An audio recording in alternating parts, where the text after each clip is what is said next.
Welcome, friends. This is Archangel. I find it prudent that all males embrace MGTOW philosophy, regardless of particulars, because no matter how you slice it, females are detrimental to male greatness.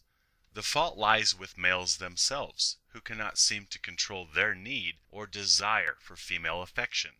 It's males who cannot control themselves and thus allow themselves to go off the reservation over females. Let's pretend unicorns exist. Let's pretend that the entirety of the female sex is pure and wholesome and benevolent as they are fictitiously advertised. They still present handicaps to male growth, power, and advancement, since males will divert any and all ambition or dreams and spend their time chasing the high and pseudo-salvation they project onto females. It does not matter a female's nature or the disposition of the collective.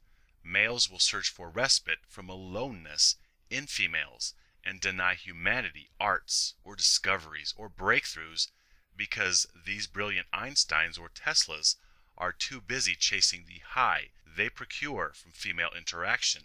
Males are all alone, and it does not matter whether females are benevolent or malevolent. They can't heal males' unfair aloneness in this existence.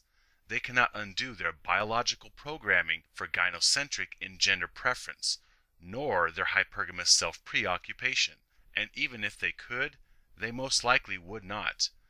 All the chatter about female nature, or the heated debates over unicorn existence, none of it matters in the slightest when you understand that males cannot, or rather choose not, to rein in their desire for female approval and invoke the courage and strength necessary to liberate themselves from gynocentrism. Males fail to recognize or embrace their amazing brilliance because they divert all faculties into chasing, pampering, coddling, serving, and then dying for the divine feminine, desperately spending their precious time pursuing the feminine band-aids they invoke to distract themselves from the aloneness that is male reality. It matters not whether she is an angel or the devil. Males fail to sequester control of themselves around females. If there was a cat around, my dog couldn't focus on anything else. Even after the cat was long gone, he was still agitated, hackles raised over the mere appearance of a cat walking by the fence 5 minutes ago. It didn't matter how sweet or nice or how much that cat lobbied on behalf of canines, or contributed to canine rights funds. Or perhaps the cat was evil and had voodoo images of dogs with pins in them. Nothing about the cat mattered. He was not his usual brilliant self when cats were around. It had nothing to do with the cat, and everything to do with his lack of control around them. Same argument here. What if a unicorn exists? So what? They still handicap males, albeit unknowingly and unintentionally. I have observed male behavior for quite some time, and I realize males fail to control themselves or maintain their value, sovereignty, or power in the presence of any female, whether malicious or altruistic. The problem rests with males, not females.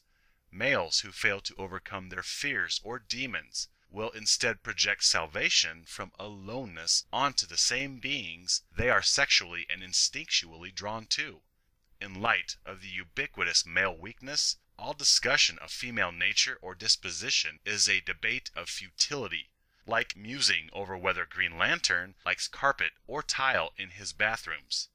Males should embrace MGTOW and liberation regardless of anything else, period. This is for the well-being and good of males. It is for males' growth. Even if some unicorn came along and offered the selfless love males would overturn mountains to find, and even if she insisted on him reciprocating nothing in return, males would still willingly slip chains around their own wrists and ankles and give themselves over to her service as a divine offering to his rescuing deity. I have seen it countless times. A big, tough, aggressive, smack-talking, chest-thumping bad boy finds a female, one that does it for him, and suddenly it's all over. Like a puppy dog rolls over for its master, and he places all decisions in her hands, and he simply follows the exalted female's instructions. It doesn't matter if the new wife or girlfriend wanted or desired the servitude on his part. He willingly, of his own accord, hands her the reins, and he simply tends to the business of pulling the cart. So maybe females are malevolent, or maybe 2 or 3 are quasi-benevolent. Maybe females are breasted demons. Maybe a few are angels in training.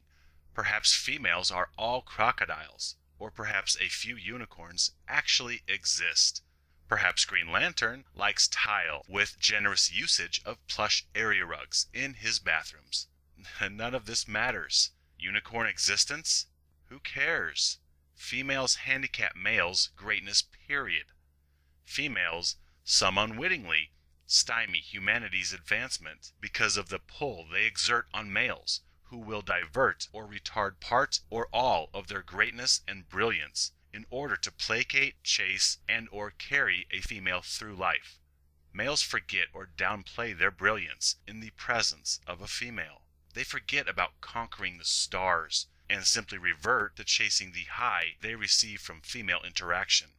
Males fail to understand or rise above this mortal plight. This is an internal male issue. That's why it doesn't matter the disposition of females. If they are around, they exert an unknown attraction upon males, which causes males to willingly throw themselves under the bus for females, who, in all fairness, perhaps never asked them to in the first place. If there is a female around, males clamor for the coveted martyr position in service to the divine feminine. Until males face their fears of mortality and aloneness, nothing will change. We will have males standing in line for their turn to jump off the cliff's edge, all in the name of female divinity. It doesn't matter how pure or benevolent or caring your rings or necklaces or watches or belt buckles are, because they exert detrimental effects when you are in an MRI machine. Again, the problem is not females, it is males. Everything rests in the hands of males. It always has. Males are the creative forces of this planet. Yet males willingly stymie their own greatness in the presence of females, no matter what the intention or disposition of the female is. Thus, MGTOW is the path for all males, and it is the path for the advancement of the human animal. My friends, stand with me. Live free.